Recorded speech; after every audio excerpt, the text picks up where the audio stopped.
दोस्तों, मैं मोइनुद्दीन, आप देख रहे हैं जनता की आवाज़ 007। आज हमारे देश में जो प्रक्रिया चल रही है, आज हमारे देश में जो प्रशासन शासन के हाथों से समाज निकलता जा रहा है, कारण क्या है? मैं इनसे ही पूछना चाहूँगा कि आप अपना परिचय बताते हुए अपनी बातों को यूँ रखें कि आज 12 साल की लड़की के साथ ये जो जुल्म हो रहा है, रेप हो रहा है, इसका कारण क्या है?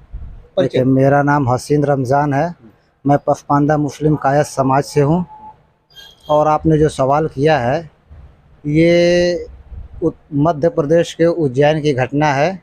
लगभग 2-3 दिन पहले यह घटना हुई है, जिसमें एक 12 साल की विक्षिप्त किशोरी बताई जा रही है, उसके साथ बलात्कार की घटना तथाकथित रूप से हुई है। अभी ये जांच चल रही है और इसमें इसको 2 पहलू से देखा जा सकता है। पहला पहलू तो ये है कि इसमें इंसानियत शर्मसार हुई है। सब नहीं, इसको हमने भी और सोर्स इंटरनेट पर भी, एक्स पर भी, बहुत जगह प्लेटफॉर्म पर मैंने ऑनलाइन देखा है।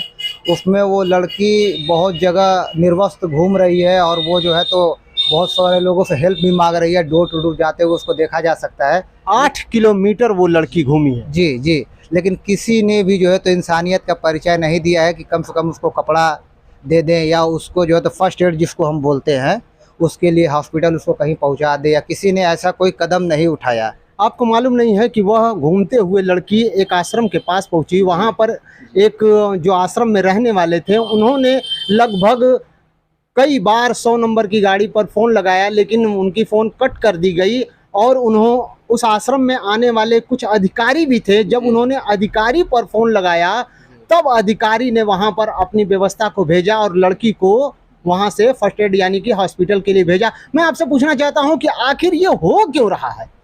ये इसमें देखिए, कहीं ना कहीं इसमें शासन और प्रशासन की भी लापरवाही है। इसमें कहीं ना कहीं शासन और प्रशासन की लापरवाही है, तभी विलम्ब हो रहा है। और अगर मैं लॉ एंड ऑर्डर वहाँ चुस्त दुरुस्त होता तो शायद ये घटना में इतना विलम्ब नहीं होता। इस घटना के होने का कारण क्या है? इसमें जागरूकता की कमी है, लोगों के अंदर अवेयरनेस नहीं है। वो जो है तो किसी चीज़ को जो है तो उतनी गंभीरता से नहीं लेते हैं जो पहले दौर में, पहले ज़माने में होती थी। और इसमें हम ही जिम्मेदार हैं। हम अपने बच्चों को वो संस्कार नहीं देते हैं जो पहले दिया जाता था। आखिर 12 साल की बच्ची को जो स्कूल जाते वक्त उसकी किडनैपिंग हो जाती है और थाने में रिपोर्ट लिखाने जाने पर उनके माता पिता को वहां से भगा दिया जाता है और कहा जाता है जाओ, तुम्हारी लड़की को अभी पुलिस नहीं खोजेगी। तो आप 12 साल की लड़की को स्कूल भेज रहे हैं, क्या बताएंगे उसे? उसकी किडनैपिंग हो रही है, उसका रेप हो रहा है, कारण क्या है? वो लड़के के दिमाग में, जो 20 साल का लड़का है जिसने ये काम किया और पकड़ा गया है, कारण क्या है? उसके दिमाग में क्या चल रहा है कि उसने 12 साल की लड़की के साथ ऐसा कर दिया? देखिए, इसमें कारण यही है कि वो भी तो एक लड़का समाज में रह रहा है, पढ़ भी रहा है, तो वो भी अखबार में पढ़ रहा है कि फला जगह ये हो रहा है, ये घटना हो रही है, ये दुर्घटना हो रही है। और इसमें जो है तो पुलिस की तरफ से वो कार्रवाई नहीं की जा रही है जो शॉर्ट समय में जो है तो ज़्यादा से ज़्यादा प्रभावी हो। इसका असर उसके ऊपर भी पड़ रहा है। अभी मैं आपको बता दूं कि अपने गाजीपुर की जो घटना है, 58 दिन में 20 साल की सजा हुई है और 15,000 रुपया जो है उसको देना पड़ा है 58 दिन में। हाँ, मात्र 58 दिन में। तो इसमें तो पहले न्यायपालिका को धन्यवाद देना चाहिए और उस महान न्यायाधीश को भी धन्यवाद के पात्र हैं जिन्होंने इतने कम समय में एक किशोरी के लिए जो है तो न्याय सुनाया है। मेरा फिर वही सवाल रह गया कि आखिर ये घटना बच्चे कर क्यों रहे हैं? घटना बच्चे कर रहे हैं भाई, अब उनको समझ में नहीं आ रहा है कि इसका दुष्परिणाम क्या होगा आगे। चलिए, मैं अपनी बात रखता हूँ। इनसे मैंने जो भी पूछा समझ में आया, इन्होंने जवाब दिया। लेकिन मैं आपसे ये कहना चाहता हूँ कि आज जिस समय, जिस देश में इंटरनेट 8 साल के बच्चे के हाथ में है और मोबाइल वो 10 साल से देख रहा है खोल करके, और वो जो चाहता है वो देख सकता है, और इस देश में शादी के लिए उसे 21 साल भेजा जा रहा है। शादी के लिए कहा जा रहा है कि उसे 21 साल इंतजार करना पड़ेगा, लेकिन वो सेक्स 10 साल से देखना शुरू कर दे रहा है।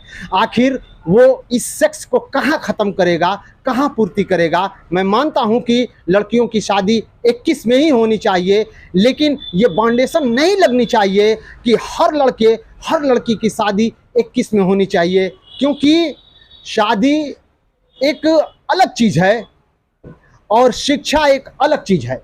शादी के बाद भी आज बहुत सी लड़कियां पढ़ रही हैं और अपने कोर्स को पूरा कर रही हैं, लेकिन शिक्षा के लिए आप जिस फाउंडेशन को लगा दिए हैं, अगर आपको शिक्षा की तरफ बच्चों को ले जाना है तो जो देश में 8 साल से 10 साल के बच्चों के हाथ में नेट चल रहा है और नेट पर वो क्या देख रहे हैं, इसे आपको बंद करना होगा। वरना आप किसी भी हाल में चाहे जितना कड़ा कानून लगा दीजिए, आप ऐसे रेप ऐसी घटना को नहीं रोक सकते हैं। मैं आपको एक और बात बताना चाहता हूं कि महर्षि विश्वामित्र जैसे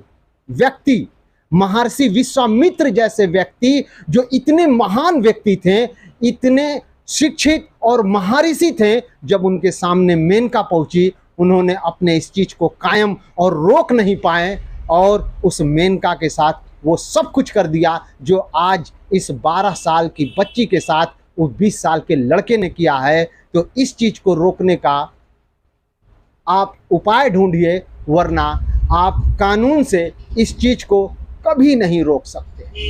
साथियों, आप देख रहे थे जनता की आवाज़ 007। धन्यवाद।